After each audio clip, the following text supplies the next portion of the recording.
All right. Welcome back. If you are watching me live right now, I would like to talk to you first before I get into my question answer session. So just a second. Yes, hold on.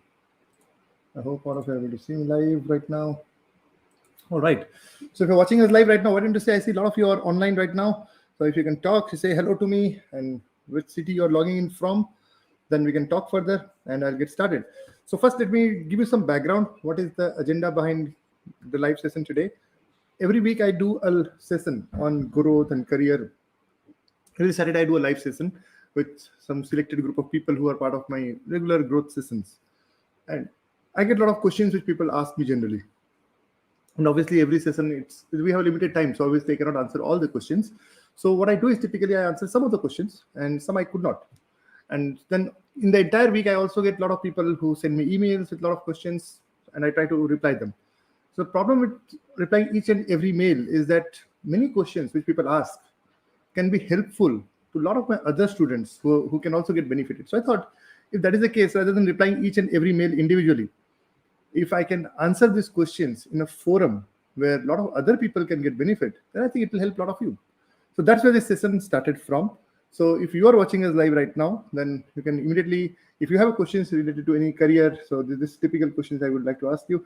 If anybody has any questions related to career or growth, leadership, relationship, stress management, anything which you have, which is related to your career or growth, you can ask me up. If I have answer, if I can definitely help you out, I would like to answer. If not, I can recommend you some material which you can go through, which can help you in your career growth. So that's the basic foundation. So I have taken 6 top questions of the week which I got. So I'll be answering them. So one at a time. So let me start with the first question of the day. The first question which I got is from Rajat. So this was a question Rajat was asking us. He says, I struggle a lot in relationship. And whenever I say something to my manager or my client, they don't understand. Despite all my hard work, my manager gets irritated with me, and what shall I do? It's a classical question. So when I saw this question, I was able to immediately recollect my initial days of career and my initial days of marriage. When it comes to communication, it's a big subject, by the way. So I do a workshop every year, almost 2 or 3 sessions I do which is a 12-week workshop on communication. So it's a big question to be answered in a small session. But I'll give you some basic gist of why this problem occurs at the first place and what can we do to avoid this problem in the long run. So let me give you some basic perspective about understanding different personalities. So let me give you my example. Now I am a person who is very decisive. I believe I can take decisions right away, and I feel very confident. Now, in a similar line, I have my wife. She is very sensitive. She is relationship driven. She is love driven, and whereas I am a person who just want to move on.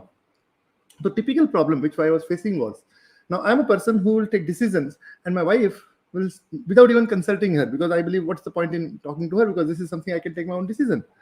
And then I realized she was getting hurted internally because she was feeling I'm not including her, because she was also not aware of these personalities initially. So obviously when we both do not know what are the different personalities, what typically happens? Confusion. So the other person start assuming that probably I am not important person in their life, so they don't involve me. So this confusion was a lot. And then I have also met in my professional world some other personalities sort of people who ask a lot of questions. There are some detailites. They get into a lot of detail. They ask you every single questions for every small thing. Now, I'm a person who is a typical direct personality who do not want to get into details. I'm a bottom line person. You just tell me what is the end result and I'm done. So the problem is what happens in this case typically. Let us say your manager is a data-driven person. He wants a lot of data. And whereas you are a person who don't believe in data at all. So what happens now? A typical communication gap will happen, because if he's asking a lot of data, you start doubting. Is he doubting on my character? Is he doubting on my integrity? What is the matter? Why is he asking so much of questions? So immediately, this is what comes in your mind. But if we really understand both the sides of the story and we realize, no, this manager is not doubting me. He actually is a person who wants all the details. So typically what happens if you do not provide them the detail, they immediately start feeling insecure. They start feeling something is missing. They do not get the control of it. And then what happens typically, all your hard work eventually will get into drain for only one simple reason, that you are not giving the complete picture to them. This is another person. So I've now communicated 2-3 different sort of personalities. So just swap the role. Let's say you are a person who believe in giving all the detail, where your manager is a person who do not want any such detail. He just want bottom line. So typical scenario is this. So you're working on a project and you have been working extremely hard for more than 7 to 10 days on this project. So you meet your manager in a weekly meeting and he's asking, okay, Javis, tell me one thing. Is this project done? Now, you do not want to give the one-line answer because I've been working extremely hard for the entire week. What nonsense! You cannot ask me this question. It is done. Let me explain you all the details. Now he's asking, is it done? What happens now? This person is like, shit, man. This guy is so rude, so ruthless. He's not even understanding. I've been working hard for 10 days. What do you do in this case? Typical scenario. It happens in every company, everywhere. Same happens in marriage.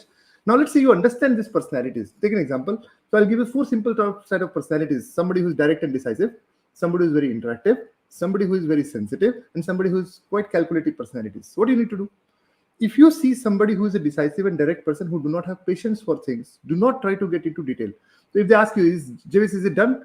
So when you know you have not done, you say, sir, we are almost 50% is done. It is not completed yet, but a lot of things have done in backend. If you want, I can give you some information if you want, but it is not done yet. It will take another 1 week of time. Now, if you start with this line, at least he will be interested to listen.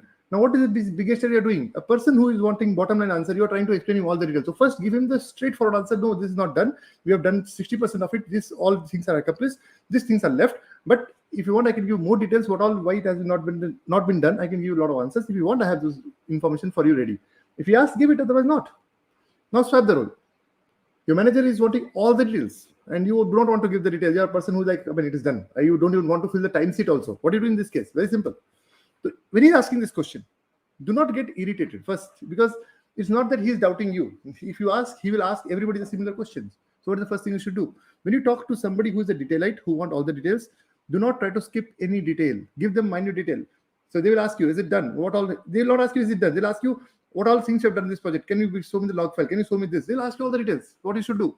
Immediately get into these things. Start, whenever you meet this sort of people, have all the data ready. I'm telling you, if you do not go with the data, they will not like it. They're typically hands-on people. So now I have given 2 simple personalities. Now there's another group of personalities you will meet. They're typically interactive people.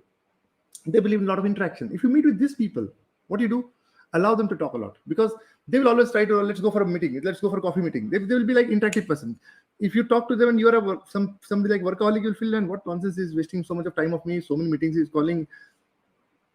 That's what typical problem. So now, if you understand these personalities, your life will become easier. I've just given a brief of it. If you really want to understand this, I do a psychometric assessment quite regularly. And in that psychometric assessment, I can help you to understand your personality. And this can be a mind-blowing thing. A lot of people have got tremendous benefits. If you're struggling with this relationship, so except Rajat has answered this question, so it's not only for Rajat. Anybody else who wants this question, or anybody else who's struggling with any personality issues, drop me an email with your exact concern. What sort of problem you're facing? I can probably help you out. You never know. So that was the first question. So Rajat, was a great question. I'm sure a lot of other people can get benefit out of it. So I see next question was from Ankit in Ghaziabad. He had a simple question: how to keep your motivation in the work for a long time? Now this is a question I get quite often. So typically it comes to how do you keep your motivation? So I'll always start with it. Motivation is a short-term thing. If you do not have a clear agenda in your mind that why you started, let's take an example. I'll give a personal example. My wife has been, she's a dietitian, so she's a purely health conscious doctor. So she's always worried about my health. She always says, man, you should eat healthy and all those things. And I'm a person who cares about it. Come on, man, I'm healthy, because health is a relative term. Unless the doctor gives a prescription, you're always healthy, right? So that's what I was feeling. So she inspired me multiple times to do something. And once in a while, with her nagging, I'll get irritated. I'll say, okay, I'll start the exercise. So I'll do exercise for 15 days and I'll again let go. That's typical scenario. It happens, right? Similarly, if you see, when it comes of motivation, if you are waiting for an external motivation, chances are extremely high that if it is a job front, probably you're not enjoying the job or you're not enjoying that work. If that is the case, then you need to relook your priorities again. That what is it? So my personal belief is this: if you are not enjoying certain things, either you do not do it at all. That's the first thing. Or else, if you do it in a proper manner. So if you have got into the project, then what is the point of not doing it? Correct or not? So in that case, you should always do it. So if you cannot do it, if situation is this, when I have no other option, this is my job requirement, then I would say change your paradigm. Rather than sulking, rather than getting irritated, go peacefully, talk nicely, and start the work. What is the big deal? Because that way, at least you can be able to justify the work which you're doing. Otherwise, what will happen? You will end up wasting a lot of your time. So this is a good question I can tell. So if you in terms of motivation, so the motivation is very simple. It will always. I hope my voice is audible to all of you. Can somebody confirm? Is it audible to all of you? Are you able to hear me? I hope this chat. Perfect. I hope yes, all of you are able to hear me. Can someone confirm me if is my voice audible to all of you? I see somebody said audio is not coming. So can you please confirm Is it going clear to all of you? Is the audio is going clear? I hope it is. It is clear to all of you. Yeah, yes. Okay, that's perfect. Thank you. Thank you for confirming. So when I was talking about motivation, so motivation when it comes, motivation, if it is external, then always you will have this seesaw sort of thing, because this is coming from the external source. If motivation is internal, in that case you will always be motivated permanently, because the permanent motivation is always a motivation which is coming from within. So never rely on the external motivation. And if the situation is like this, that you have no choice, that you cannot work internally, then in that case I'll tell you one thing: change your paradigm. That's what I did. I also, in my profession, I do not like 20 to 30% of the work. In that case, what I do, especially in that case, I will change my paradigm. This is the need of the hour. Then let me do it with happiness. It's like, if you're in a Rome, behave like a Roman. That's a simple concept. So if you have to do it anyways, why to be unhappy and do? If that is the case you do, I'll tell you, you'll be motivated for a long time. That is what is the secret which I do. So I'll change my paradigm, or else I will get into right job profile. That's the way you can be, for a long run, you can be happy. All right, that's the way to keep motivation. So if anybody has any other question, also you can ask me. I have taken 6 questions of the week which I found from my mails. But if anybody in the between, if you want some question, I can see a lot of you are online right now. So if you're right now have on the line, why don't you say your name and say me where are you logging in from, so I can talk to you before I get into the third question of the day. I see some of you are online, so why don't we talk first before we go further? Swapnil is there. I can see Swapnil is logging in Facebook. A lot of users have logged in. So in Facebook, I'm not able to see your name. So why don't you say your name? Where are you logging from? Which city you are logging in from? And if you have any question related to your career or something, I would love to answer if we have time. If you have some time to take it further. So let me go to the third question of the day. So third question of the day is, all right. So it is from Sweta. Sweta from Bangalore. She asked this question: I struggle a lot in time management. I want to do a lot of things, but I struggle to complete even basic work. What can be the best way to improve my productivity? It's an amazing question, Sweta, and a lot of people ask me this question. So as far as productivity is concerned, it is a work in progress for all of us. Even it's a work in progress for me also. So but I can tell you what are the basic things I do typically. Study has been conducted. 80% people do not make a to-do list. Study has been confirmed. Now I can tell you, this is my to-do list. I always make it. So this is my huge to-do list, which is simple. I am just take this paper. It is my to-do list. So I have listed today 8 things to do, and we are right now at 8:15 in India time. And how many things I've done? Out of 8, 1, 2, 3, almost 4 are accomplished. Will I be able to complete all 8? I doubt. To be honest, no, I'll not be able to do, and I'm okay with that. As long as your to-do list is getting completed 70%, you have done a great job. If your to-do list is getting completed 100%, then chances are high either you are very perfectionist, that is one case, that nothing to worry, but most of the time it is not perfectionist. You might be actually pessimist, you're taking very less, you're not stretching yourself. So I always believe 70% is a good goal to chase. So this is the first thing. So if you're not making a to-do list, you should make a to-do list. So question is, how do you make a to-do list? Very simple. I'll first and foremost, I'll try to understand what are the important things I'm doing. So whenever I make my to-do list, I have a couple of things in mind. My profession and my family life, both are important. I do not neglect either of them. So in my personal front, what is the requirement? I'll first write down, okay, what is expected from me in my person? Is there something which my family needs me? Is there some meetings? Is there something which is a family commitment I'm having which I need to attend no matter what happens? And those things will be in my pipeline first. Because family first, then profession. That's a very clear mindset I have in my life. And then in my professional work, I'll check out what are the important things which is supposed to be done. Some important calls which I have to do. Okay, some important trainings which I have to do somebody, or this is something which I have to do. I'll make this list, and trust me, to make this list, it takes me minimum half an hour. And I've also experimented. Anytime I do not make this list, my productivity is fallen. Let's say I do not make a list today, then that day when I see my productivity, it is miserably low. Just making a to-do list brings focus automatically in your time. Now, in the to-do list also, you can make one more thing which you can try, which I work a lot on it. So rather than just doing the work, I will actually initiate exactly what is the work I need to do. Let's take an example. I have to call to gas connections. I have to, okay, call this number. I'll write down the number also, because many times what happens in the morning time, things are not working. So you like, okay, let me procrastinate.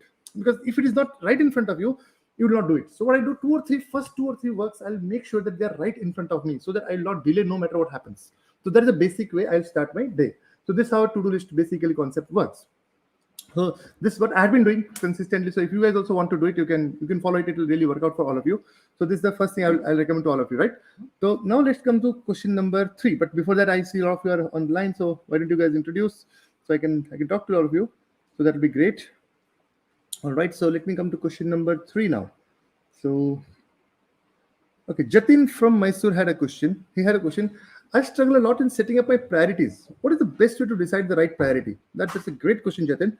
So as far as priority is concerned, it's a big question. So I'll show you also an interesting thing which I followed with my team. So let me see if I can show you. It's an amazing question. So I do not want you to miss out. It will help all of your questions. How to set your priorities. It's an amazing question, Jatin. I'm impressed by this question. All right. So let me show you something very interesting. You will love it.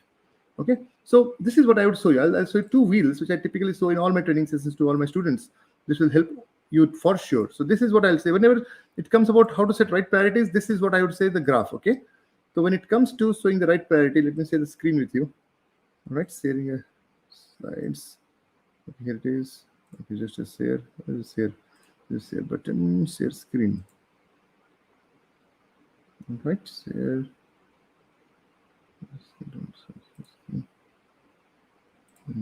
Okay, here it is. Let me share this screen to all of you. So if you observe this one, this is when I do in my training session, I talk about this wheel for a lot. So when you're setting your right priorities, I'll tell you this. What you should do is check this wheel of life. It's typically I got inspired by in my coaching when I took coaching session from John Maxwell. So he starts with wheel of life basically. So that's where I derived it from, and I really got inspired by this one. So what I should do is check this list. Okay, there are 8 things which are listed into it. Let's say I start with growth. So growth means if you are not growing anywhere, let's say in your career, if I ask you in 2020, just reflect your 2020. Have you grown something? Are you learning something new? If you're not, then probably you're not growing. You haven't stuck in your life. So that's one thing. So as of now, you have to rate yourself out of scale of 0 to 10. How much would you rate yourself in growth? So if I see my 2020, I would say myself around 8 or 9. You know why? Because I have invested a lot I have taken a lot of coaching. I have invested in a lot of online courses. I have done a lot of things. So I would say growth, I would say 8 or 9. Mentorship and coaching. Now, why am I saying mentorship and coaching? Every successful person has somebody to be coached from and somebody to be mentored from. Both are different by the way. Mentorship has a different role, coaching has a different role. So you should see in your life, do you have any mentors or do you have any coaches? If not, then you should decide. So if I talk about it, it will be somewhere in 8 or 9 for me also. Because I have my mentors, I have my coaches. Now somebody can ask you what is the difference between mentor and coach. Now mentor is somebody who has certain experiences of life, and when you are trying to start something in that particular domain, his experience can save you a lot of hardship. That is mentorship. Now, what is coaching? Coaching is a little different. In coaching, what happens? Somebody has the potential to ask you right kind of questions to help you find out the answer. So that's a typical different thing. In mentorship, you come to find a solution. In coaching, you come with a different mindset. You come with a mindset. In coaching, the whole idea is that you know the answer already. As a coach, my task is to help you unleash that answer. That is what the difference of coaching and mentoring. In mentoring, you're looking for a solution. In coaching, you can unleash your potential. Both are important. So I have both in my life. Then it comes, do you have any genuine friend circle? Now, when I say friend circle, I have seen a lot of people, they're lonely by the age of 40, 45. They're very lonely. They don't have anybody where they have invested their time. It is like a fixed deposit. You have to invest your time in relationship, and it takes long time to build those genuine bonds where you can rely on in the long run. Now, in my professional career, see, in college, there's a lot of your friends. But by the time this college days start from professional, we do not have any deep friendship anymore. And why I'm saying this? By the time you become more and more senior in your life, you will need those genuine friends. Other life is totally empty. Without friends, what is the life? So that's very important. If you do not have, you have to rate yourself. Do you have any genuine friends? See, one is only just party and movie friends. You go and you have to have like some picnic, find out some friends. One is you have some friends where you can do some brainstorming, you can do a lot of things to understand. That's a different ballgame altogether. Then relationship with spouse. This is a big thing. I mean, if there is stress at home, there is no way you can perform in your office. Very difficult. There's no way you can do any great things in life because your half of the energy will be sucked out at home itself. That's why it's so important to have relationship with spouse. Important. And then health. Health is worth. I mean, how do you measure health? I mean, my wife keeps on insisting always, you should go and do your regular yearly. You should do some blood checkup and all, and she does it every year. And she insists me. Sometimes I skip. I don't want to see those negative numbers. But then not seeing is not a reality. You have to face the reality. But the moment I see it, I realize I have to do exercise. That's what the whole bottom line is. So health is very important. See whether your BMI is in the right direction, your health, your weight is in the right direction. If it is not, you should focus on it. And then wealth. What is wealth? Wealth is not money, okay? Wealth is a combination of time and money. You can have all the money. Let's say I've seen a lot of people, they dedicate 18, 20 hours in career, 1 or 2 years, understandable. Lifelong you're dedicating like this. And your all other responsibilities are incomplete. That means you have no time for family. You have no time for any other of your health. Then I think that's an imbalanced way of creating money. So money is not wealth. Wealth is when you have a combination of time and money both. And then 7th one is level of satisfaction in your profession. Now, what I mean by the level of satisfaction in your profession, when you see, just check it out. When you wake up in the morning for going to office, are you excited or are you depressed? Are you dragging yourself always, or are you Enthusiastic. See, once in a while, understandable. 80 to 20% time. I mean, 80% time you should be happy. 20% time is okay. I mean, if you can go beyond that, why not? 90-10 is also perfect. But assuming that 20% time you do not like, well, that's how nature is. You cannot like everything in the life. But 80% time, if you're happy in your job, then trust me, you're in a good job. Otherwise, you have to really start relooking what is missing. Why am I not excited? So I believe for professional life, if we divide out 24 hours, in this 24 hours, let's say our sleeping time is 6 to 8 hours, then day-to-day activity 2 hours, then remaining 14 hours, and 14 hours out of that 10 hours is going in profession most of the time. That means we are actually giving more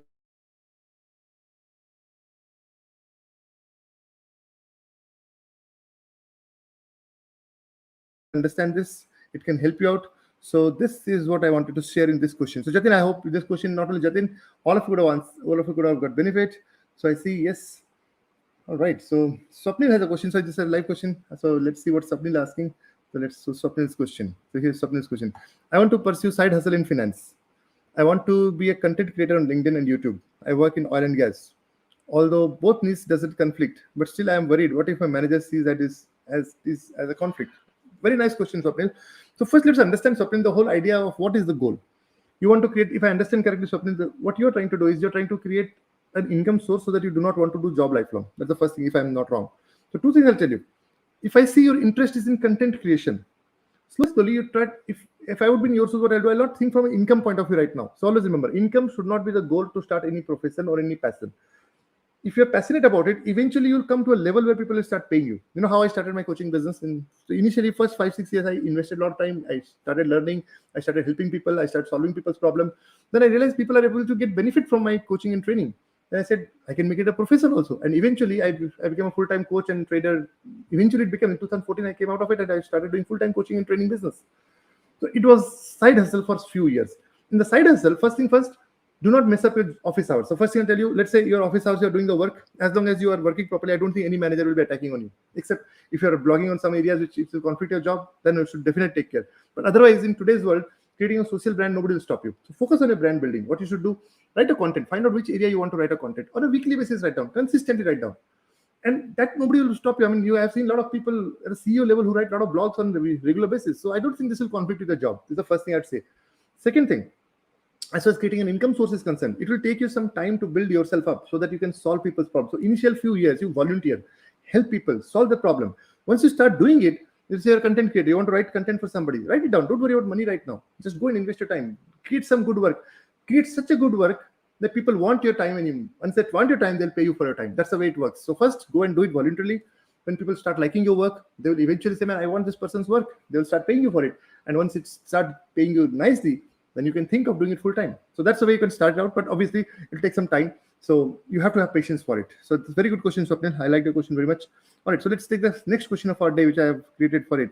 So after Jatin, let's go to Rashmi from Mumbai. She has another good question. So let's see what is her question from this. So Rashmi said, I made a lot of resolutions in the beginning of the year, but now I don't have motivation to continue with them, and I feel bad about myself. How do I fix this problem? It's an amazing question, Rashmi. It's not only you. First of all, I congratulate you that you had the courage to ask this question directly.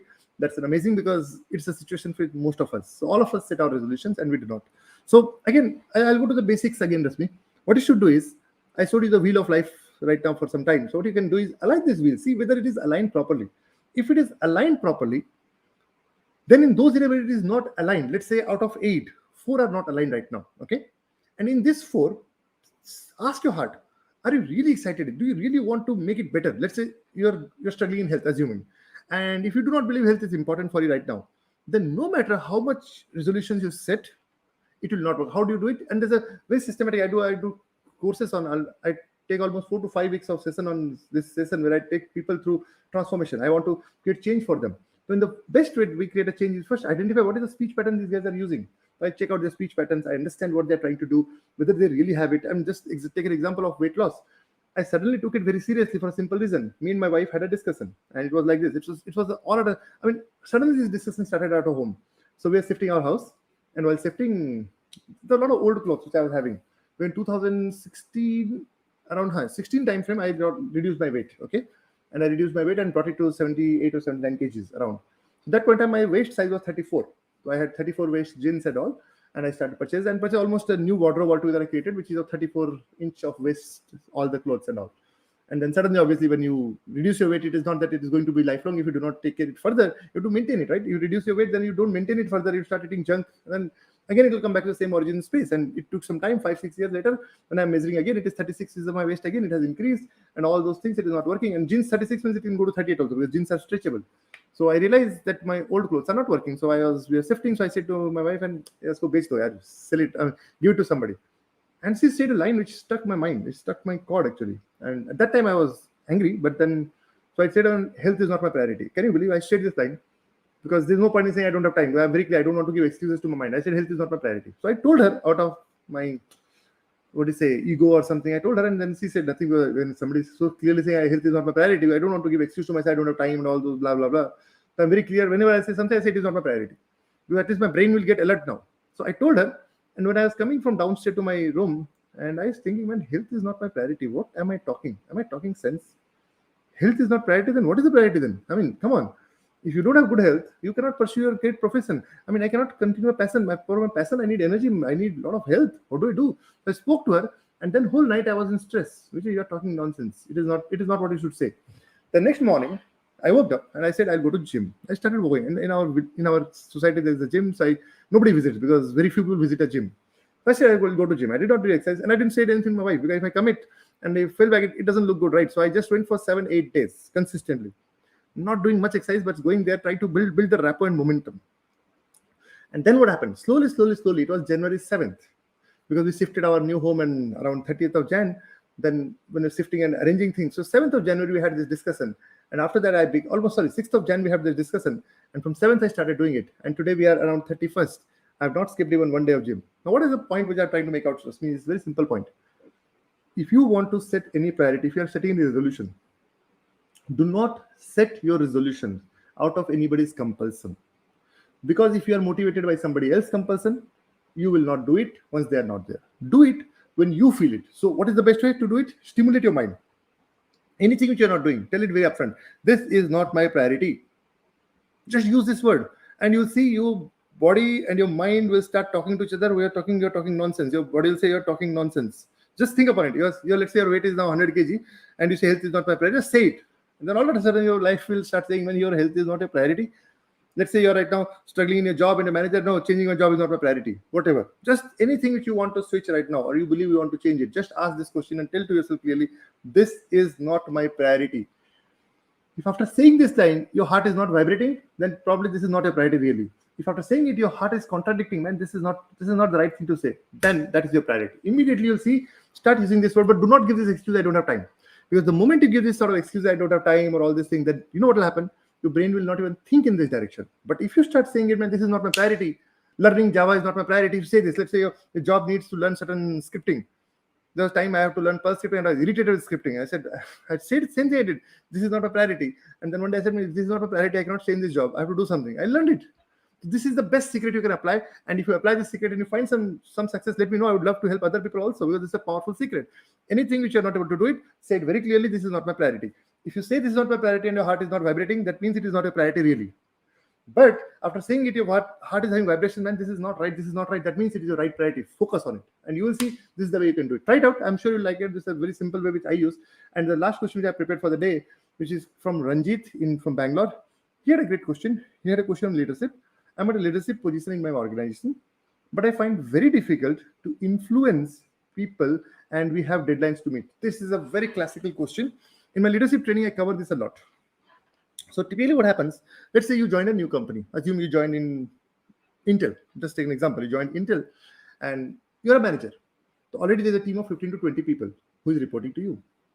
Now, you're just a manager. I mean, in John Maxwell term, it is known as 5 levels of leadership. You're at level 1. You're just a positional manager. But you've not invested time and energy with any of your team member. Because you've not invested your time and energy with any of your team member, they'll store your name as manager internally. They will not even call you, okay, Vijay. They're just manager for you. The day you start investing your time and energy with each and every person, there's a very classical story of Coca-Cola. There's a new CEO of Coca-Cola. I don't remember the name of him right now. He was hired, a totally new CEO was hired in Coca-Cola. So he said, I'll not go to the office for 1 year. He said like that. He said, I want to travel all the locations wherever Coca-Cola is. And I want to meet people first before I resume this office. So what he did was, in the whole year, he started visiting each location. And so people are worried that he's coming, he'll come with some agenda. And they're surprised he's not coming with any agenda. He's not talking about any deadlines and all. He's just sitting and asking, what is good things happening in this company? And what do you think need improvement? And what else can we, not only what you need improvement, what can we do which can help you to make your life better? He asked these 2-3 questions to every center which he went, and people are very enthusiastic. People started giving inputs. Okay, this is what is needed. We need this. We need this. He had a huge list of things in 1 year, and 1 year later he resumed his office. And in that office, he came with an entire list of agendas. And what is the good news now? When he came with the agenda, this agenda came from whom? Agenda came from the team. And once the agenda is of team, and when he's communicating that idea, who in this world will oppose him? And he got such a great support from the whole organization, and he was a very successful CEO. Now, this is a very simple lesson I've given you, but leadership is a big topic in itself. So if you keep interest in leadership and all, and if you all, I do a lot of sessions every year. I do a couple of sessions on leadership. It's around 6 to 8 weeks of workshop I do on developing leader within you and 5-level leadership. I'm a certified trainer in this area as a John Maxwell team trainer. I do this. So if you're struggling in leadership and you believe I can help you out in your company, if you are a manager and you believe your team needs this, we can talk out, and I can create some workshop for you and your team. It can definitely help you out. So it's great talking to you. If anybody has any live question right now, because I see a couple of questions came from Swapnil and anybody else who is right now live and you have a question, you can ask me. By the way, before I wrap it up, let me say you, if you have never attended any of my live session, every Saturday at 9 p.m., I do a session of mentorship call. And presently the theme of our mentorship call is double your growth. So if you have never been there, this is known as Ascend Your Peak program. So if you have no idea, you can contact us. You can drop me an email. So let me say you can reach out to me. I can give you a couple of my contacts. If you have any queries in this area, you can reach out to me. This is what we can do. All right. So here we are. All right.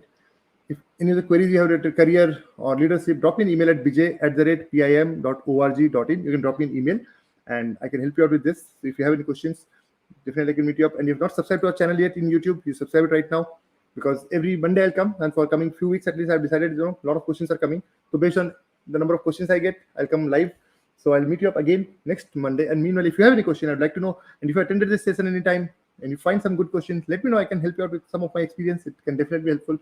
And it was great talking to all of you. I'll meet you up again on next Monday, same time, 8 p.m. And before that, if you have never attended my session, I would give an invitation to my Saturday's mentorship call, which will happen on Saturday, 9 p.m.